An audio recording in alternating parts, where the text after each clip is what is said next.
That gun shoot caused a little commotion on social media. First rule of the art of war, Sun Tzu from thousands of years ago. Never let people completely know what you're doing. Sometimes people go, oh, Ty, have you changed? Well, first of all, I've had guns since I was a little kid and been shooting on a farm for years. But second of all, some guys like, dude, I can't figure your personality out, you know? Are you a hood guy from the ghetto? Are you a reader? Never let them know. Why do you want people to know everything about you? Like I said, first rule of the art of war. You got your competition out there. You want them to be able to predict you? I don't. I do Brazilian Jiu-Jitsu. You're predictable, you're tapped out. So if you can't figure me out, people try to figure out all kinds of stuff. My net worth, my age, you know, well, is that Lamborghini mine? Is that AR-15 mine? I don't know, is it? Are you a master of personality types? This is ultimately maybe the greatest skill you can have socially. Reading people, win friends and influence people, there's 3 steps. You have to be able to observe, analyze, and then care. So when I say care or empathize. So let's say, for example, you're talking to a personality type that's an INFJ, an introverted, intuitive, feeling, judging person. You have to be a little more quiet with them, a little less aggressive because they're sensitive. And you know, one of the myths out there with personality types is that there's millions, everybody's different. I mean, people are different, obviously, we're snowflakes, but in terms of personality types, there's probably 10 or 20 different types. The other error is thinking there's just 1 or 2, you know, you can categorize people. There's 2 types of people in the world. I mean, you can say that tongue-in-cheek, but really, like I said, there's about 10 or 20 types. More people need to play basketball out on the playground because people got thin-ass skin now, I swear. Like, people talk shit and then I talk shit back to them on my Twitter. People get all butthurt and people observing. Most people love it, but some people are like, oh man, you're so mean. I'm like, man, I grew up playing basketball nonstop in the project in the South, North Carolina, Raleigh. Man, people talk shit. Get used to it. Welcome to the world. Sticks and stones may hurt my bones, but words shall never hurt me. It's one thing if somebody's literally giving you the word, a death threat they're gonna act upon or something like that, but people lighten up. It's okay to talk a little shit to each other. That's how you motivate each other. I love it when I'm playing basketball and people talk shit to me. I live for it. I play so much better. If you watch my Facebook Live, every time somebody like, you can't hit shots, I'm like, motivation. People have become in this world, it's like we've taken everything away that could motivate people because we're worried about hurt feelings. Feelings aren't even fucking tangible items.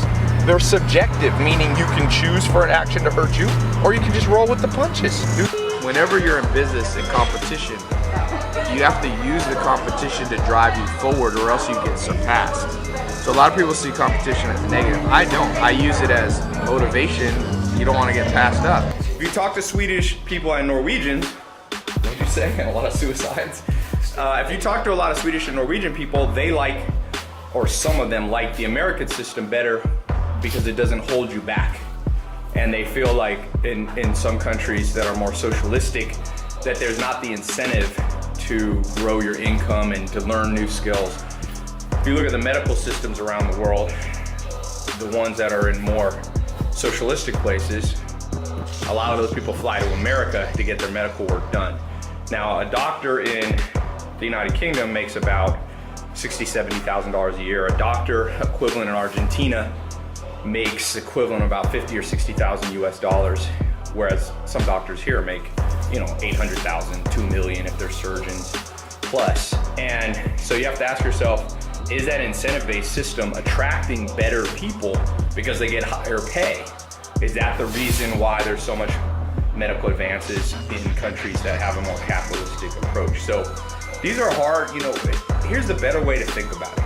Because a lot of people think in right or wrong.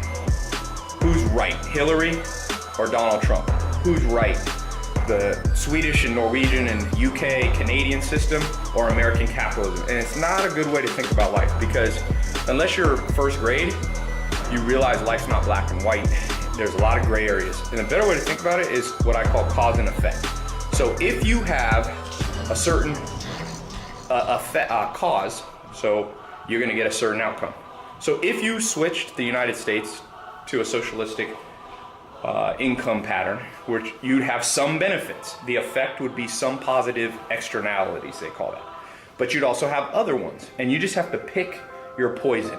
If you'd have 3 attributes in someone you date, your dream person, what would they be? I'm gonna be asking, oh, that hurts. Rotator cuff. Oops, no, it's good. Yes. What's your 3? Generosity, humorous, and tall. And you don't care what age they are. Come on now. What am I? Samantha, what you going with? Intelligence, connection, and deep. They're my 3. What was the 3rd? Deep. They've got to be like really deep and like. Correct answer number 1 is connection, because I've dated people that are perfect on paper, but if you don't have that connection, then what's it all about? He asked me how to get out of the friend zone. I'm like, sometimes that's hard. Sometimes you can do it, but sometimes you're just not what that person's attracted to, so you just gotta move on. Have a balance between the East and the West. Buddha said that desires are what create pain. So if you have too much desires and striving, never be happy. And the West emphasizes individualism. So you need some individualism and some bigger, higher purpose goal. This one kills me right here. This one just kills me. Zombie GR Ed, he's trying to correct me. He said, self-improvement is free, Ty. If you're spending money on self-improvement, then you're doing something wrong. That $100,000 a month could help so many people in need instead of using it to make an ego bigger. I said, self-improvement, that's BS. Self-improvement isn't free. You saying the author of a book shouldn't be paid? Who the fuck started this myth that self-improvement is free? Every person in here has walked into a restaurant, whether it be a Subway, a McDonald's, a nice restaurant, and when the bill came for the food, did you go, food should be free? Why? What do you mean? Do you not understand economics? If the author of a book takes time out, that author of the book has to pay the bill, feed the family. What, is he gonna barter with the gas company and the electric company? No, he needs cash. So you give them cash to pay for the materials that went into the Subway and the time and energy and effort and the risk taken by the entrepreneur who owns the restaurant, and you gladly pay them. But when it comes to me giving out badass information, people gonna fucking get butt hurt because I charge money. Who are you? You don't deserve this shit. Then stop paying. Stop paying. Just Google. Hey, I'm gonna do a little test. This is a funny one. I did this one. How to make $1 million. Go Google it. That's free information. See what fucking bullshit, low-level information you get. It's the lamest articles indexed at the top of Google. I went through one. It's like 50 ways to become a millionaire. Drive an Uber for 50,000 hours. Oh my God. Thank you for this article. I'm giving out my social media marketing agency. Yes, people pay less than the price of a quarter of community college to learn from somebody.